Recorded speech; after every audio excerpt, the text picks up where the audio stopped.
Kalau misalkan ada yang berniat membuat podcast, kendalanya jangan masalah budget atau finansial, karena saya telah membuktikan bahwa untuk membangun sebuah studio podcast itu tidak mahal, tidak harus puluhan juta, tidak harus ratusan juta, cukup.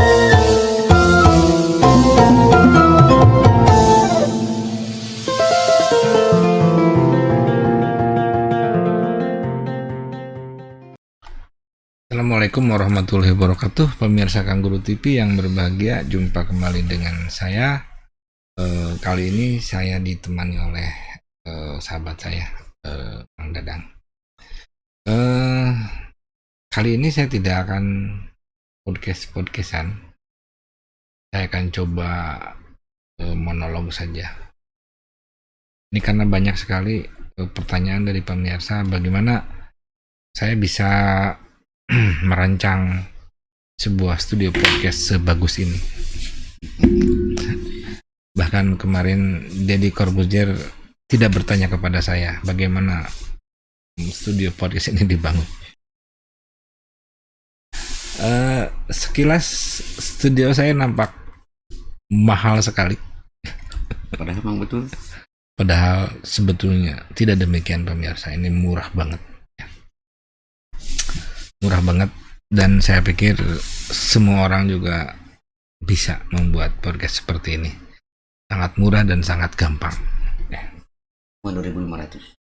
Nah, ya, jadi bayangkan ya pemirsa, mic yang saya pakai itu harganya cuma 100-an ribu. Ya. Dan kamera yang saya pakai ini harganya sekitar 200-an ribu. Jadi pemirsa boleh coba hitung sendiri ya, 2 kamera sama 2 mic itu kisaran paling 500 ribuan, 600 ribuan lah.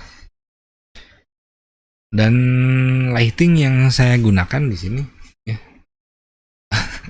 saya menggunakan satu lampu akuarium. Lampu akuarium, kemudian saya gunakan, ya harganya murah, cuman 30 ribuan lah kurang lebih, bahkan kurang. Saya gunakan juga lampu apa nih, lampu tembak biasa, lampu apa ini namanya, LED ya, lampu LED biasa. Dan ini sebelah sini saya menggunakan lampu strip yang meteran itu, yang harganya cuman 16 ribuan. Jadi totalis sebetulnya modalnya nggak terlalu besar. Kecil, bukan nggak terlalu besar, murah banget ya. Ya minus laptop ya, kalau laptop itu standar lah sedikit. Aplikasi yang saya gunakan OBS, saya pakai OBS. Tahu singkatan apa OBS itu? Bisa di download free ya. Apalagi? Nah, audio. Untuk audio saya gunakan Tapware, Mac Tapware ya. Kondensor ya, ini tipe kondensor. Sama saya menggunakan mixer yang ada Phantom Power, murah ya. Tidak ada yang mahal. Yang susah itu adalah apa ya? Yang saya rasakan sendiri adalah bagaimana saya bisa membangun komunikasi dengan tamu yang ya narasumber lah ya. Itu merupakan sebuah tantangan yang biasa ya. Nah, kalaulah ada satu kelebihan di podcast saya adalah di mana di sini saya berperan sebagai host, sekaligus saya berperan sebagai operator. Ya, operator. Jadi di ruangan ini tidak ada orang lain, ya, tidak ada makhluk lain, ya, kecuali saya dan tamu. Ya. Kalau makhluk halus saya nggak tahu, tapi kalau manusianya di sini hanya 2 orang. Yang pindah-pindah kamera itu saya pemirsa. Kalau makhluk halus itu berarti harus digiling dulu. Nah, kurang lebih seperti itu. Jadi kalau makhluk halus itu makhluk yang sudah diayak, Sudah diayak. sudah Ayak disaring. Amsterdam. Nih pemirsa, salah satunya kelebihan podcast saya yang Deddy Corbuzier juga belum tentu bisa ya, adalah saya ini multitasking. Jadi artinya saya sebagai host sekaligus saya juga sebagai operator. Ya, ini pindah-pindah kameranya saya pemirsa. Saya kalau dalam setiap podcast saya pasti telunjuk saya itu adanya di bawah meja karena di sini ada keyboard memindah-mindahkan kamera satu, kamera dua, kamera satu, kamera dua, kamera satu, kamera dua, gitulah kurang lebih ya pemirsa. Jadi tantangannya di situ. Kapan kamera harus ke saya, kapan harus ke tamu, dan kapan harus ke pasar. Itu jadi simpel ya pemirsa. Nah, saya ulangi lagi ya. Ini alat atau properti yang saya gunakan. Saya menggunakan dua unit kamera webcam. Ini tampilannya seperti ini pemirsa. Pemirsa boleh perhatikan ya.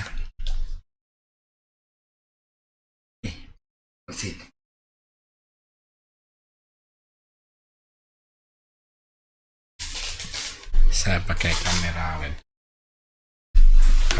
murah banget ya, dan 2 unit ya jumlahnya, kemudian mic condenser juga 2 unit ya. Jelas kalau laptop mas standar ya, tambah ada mixer saya pakai apa, Ashley. Tadinya mau beli Behringer ya, cuman di tokonya kosong, adanya Behditu. Pemirsa, pertanyaannya mungkin kenapa podcast? Pemirsa begini, saya orangnya suka pengen tahu, kepo, ya, haus akan pengetahuan. Tapi saya adalah orang yang sangat malas buat baca buku. Gimana caranya saya update informasi? Gimana caranya saya dapat nutrisi ilmu pengetahuan tanpa saya harus baca? Maka solusinya adalah saya mengundang orang untuk berbicara dan saya mendengarkan. Apakah itu berhasil? Alhamdulillah. Tapi sangat dipengaruhi oleh siapa lawan bicara kita. Saya dapat banyak pengetahuan dari Mang Dadang. Saya juga pernah banyak dapat ilmu marketing dari Mang Abidin, tukang nasi goreng ya, Mandang ya. Saya dapat wawasan mengenai politik dari Kang Edo kemarin, wakil bupati. Saya dapat pengetahuan tentang bagaimana perkembangan seni budaya dari Mang Dadang. Saya dapat pengetahuan tentang bagaimana eksistensi musik dangdut dari Bunda Teti Forsa. Jadi sebetulnya saya banyak pengetahuannya dengan saya bertanya sama mereka, kemudian mereka berbicara dan saya mendengar. Cuman pada saat itu berarti peran saya banyak. Saya harus jadi pendengar yang baik. Saya harus mampu menyampaikan pertanyaan-pertanyaan. Saya juga harus berperan sebagai operator. Bukan hanya itu pemirsa, saya juga harus menata lighting sendiri, mengedit sendiri, mengupload sendiri, semuanya sendiri. Modal sendiri. Mudah-mudahan yang nonton bukan cuma saya sendiri ya, ngedang ya. Pemirsa Kangguru TV yang berbahagia. Tadi udah sekilas ya tentang tentang bagaimana sejarah perkembangan kanguru TV. Nah, sekarang saya ingin menjawab juga pertanyaan-pertanyaan dari beberapa fans kanguru TV. Mereka banyak yang menyayangkan kenapa kanggurunya merokok. Padahal kalau merokok itu apa namanya, dolar kuning. Kalau dalam istilah YouTube itu dolar kuning. Susah untuk dimonetize. Bukan susah ya. Sedikit sekali perusahaan-perusahaan yang mau beriklan ketika konten YouTube-nya agak agak kurang sehat dalam artian ya, misalkan rokok. Jadi beberapa perusahaan mungkin tidak mau beriklan di konten yang ada adegan merokoknya, terutama misalkan obat-obatan kesehatan, Herbalife dan seterusnya lah. Cuman saya bukan mengabaikan ya, ini apa ya, kalau kalau alasannya memang tidak mendidik bagi penonton, saya terima bahwa ini adalah sebuah perilaku yang kurang terpuji, dimana saya merokok misalnya ditonton banyak orang. Saya mengakui itu, tapi kalau misalkan alasannya untuk monetize ya, menghambat monetize, saya pikir YouTube saya belum ke sana sih arahnya. Saya belum bukan tidak bertujuan monetize, cuman bagi saya itu nomor berapa lah ya, bukan karena saya cukup, bukan, cuman saya lebih menikmati proses itu ya. Kalaupun suatu saat harus monetize, terpaksa harus monetize, buat saya itu adalah sebuah bonus saja, bukan sebuah tujuan.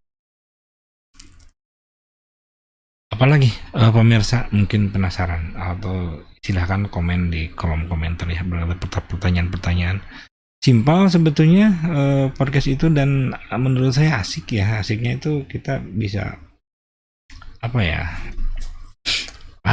ngobrol secara terarah gitulah, ngobrol tapi terarah, kita ada tema gitu ya.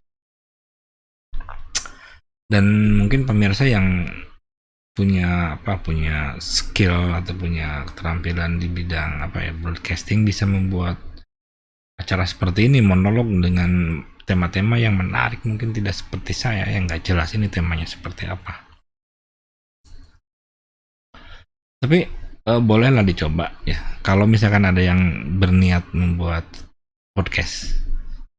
Kendalanya jangan masalah budget atau finansial, karena saya telah membuktikan bahwa untuk membangun sebuah studio podcast itu tidak mahal, tidak harus puluhan juta, tidak harus ratusan juta, cukup miliaran. Nggak, cukup di bawah 1 juta juga bisa gitulah ya. Tentu hasilnya tidak, jangan berharap hasilnya seperti podcast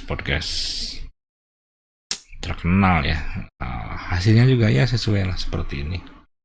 Yang penting bisa dilihat visualnya, walaupun agak sedikit distorsi, ini kan distorsi, tapi no problem lah, si toleransi. Yang penting kalau mau memberikan penekanan lebih juga harusnya ke audio ya, karena podcast itu lebih ke bagaimana pesan itu yang disampaikan lewat audio itu bisa diterima oleh audien itu. Kalau gambar bukan tidak penting ya, penting, cuman kalau dibuat skala prioritas itu audio lebih penting daripada video menurut saya. Buktinya kan radio juga salah satu media broadcast, kan radio nggak ada videonya tapi kan bisa diterima, itulah kurang lebih ya. Saya tidak mengatakan bahwa audio saya juga bagus, tidak seperti itu, cuman ketika saya membangun studio ini, saya lebih menekankan bagaimana saya mendesain sebuah output audio yang bisa dipertanggungjawabkan. Begitulah. Nah, ngomong masalah audio, saya juga banyak dibantu oleh sahabat saya nih, Bang Dadang ini, dia ahli audio. Bisa kelihatan dari cuping telinganya, kalau orang ahli itu telinganya itu rada lebar pemirsa. jeber. rada jeber. Jadi pang alus-alusna ahli audio itu sebetulnya mah gajah. Ya. Soalnya gajah kan kupingnya lebar. Canda pemirsa ya. Di kuping gajah. Nah, Mang Dadang ini ahli audio, ahli sound system. Selain itu dia juga ahli dalam TV, bukan pertelevisian lah ya, parabola. Saya sudah bahas di episode sebelumnya. Begitu pemirsa, ini saya ngobrol seperti bercanda, tapi sebetulnya serius pemirsa ya, serius. Nah, pemirsa, jadi begini. Apa ya yang perlu dipahami, yang pengalaman saya ketika saya mulai di podcast awal. Nah, posisi laptop saya seperti ini pemirsa. Kemudian ada beberapa masukan, katanya Kang Guri laptopnya jangan berdiri gitu dong, katanya nanti terkesan si narasumber lagi di BAP, terkesan narasumbernya lagi di wawancara atau lagi di BAP lah. Kalau bisa di close cover itunya laptopnya. Dan ternyata saya coba, ternyata berhasil, bisa juga, no problem gitu ya. Jadi saya akan tutup ini laptop saya, dan program ini masih berjalan seperti biasa. Jadi ini hal-hal sederhana sebetulnya, cuman ya kadang-kadang kalau tidak tahu ya kita harus buka Google segala macam lah, buka YouTube. Tapi di YouTube ada semua. Bagaimana kita menutup laptop, kemudian sistem masih berjalan, itu kan gampang. Kemudian, nah, cuman nanti kendalanya ketika kita kan harus kontrol kamera nih. Saya sekarang ada di kamera mana nggak tahu kan. Kalaupun misalkan saya sekarang kamera lagi ke mata saya, ke saya itu kebetulan aja feeling. Misalkan saya pindah ini ke narasumber, nah pindah kan. Nah tapi ini kan bener nggak pindah, saya nggak tahu juga. Kemudian kamera ada kemana? Nah makanya pemirsa, untuk mengantisipasi salah kamera, salah fokus ya, saya menggunakan kamera kontrol. Saya menggunakan televisi. Saya kok membuat koneksi televisi dengan HDMI ke laptop saya, sehingga saya bisa mengontrol kamera mana yang lagi on. Nah kebetulan saya televisinya sekarang lagi dimatikan. Saya sekarang menggunakan feeling saja. Nah pemirsa, apalagi untuk kontrol switch kamera, sebetulnya ada alat ya khusus buat pindah kamera, cuman itu harganya lumayan mahal. Jadi saya menggunakan hotkey, saya menggunakan hotkey, apa istilah hotkey itu ya, hot itu panas, key itu kunci, jadi kunci panas. Saya menggunakan hotkey atau shortcut yang bukan shortcut, hotkey dengan menggunakan keyboard. Nah, jadi saya tekan keyboard ini narasumber, ini saya, ini narasumber, ini saya. Kurang lebih seperti itulah pemirsa ya. Jadi buatlah podcast gampang. Kalau Anda ada pertanyaan seputar bagaimana membangun podcast dengan murah meriah, hubungi saya di 081 312 564 423. Nah, nomor tersebut tidak berlaku buat pinjol ya. Jangan tawarkan saya pinjaman online. Kecuali kalau Anda butuh modal, hubungi saya. Pemirsa, demikian bincang-bincang saya dengan saya sendiri dan ditemani oleh sahabat saya, Dadang, ahli parabola. Ya. Terima kasih, saya akhiri pertemuan kali ini. Nanti kita bersambung lagi dengan tutorial yang lain. Assalamualaikum warahmatullahi wabarakatuh.